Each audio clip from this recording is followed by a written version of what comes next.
गधा गाड़ी का भी एक रोल है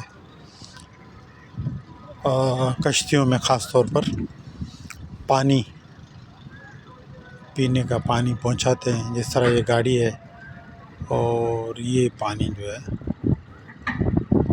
पीने के लिए, जब कश्ती बाहर जाती है तो पानी की ज़ाहिर ज़रूरत होती है, तो ड्रिंकिंग वाटर के हवाले से और इनका बहुत बड़ा रोल है। गधा गाड़ी न सिर्फ पीने के पानी के हवाले से, मगर मुख्तलिफ़ जो चीज़ें हैं, अशियाएँ वगैरह हैं, जैसे मछली भी हो सकती है और कश्ती का फ़िशिंग का जो सामान है वो भी, तो माल बरदार जितने भी हैं तो वो जाके कश्ती पर पहुंचाए जाते हैं। तो उस कश्ती में रखे हुए हैं अपने पानी के ड्रम और उनको भरा जा रहा है। तो ये है गधा गाड़ी, और ये गधा गाड़ी वाला है और ये। Thank you.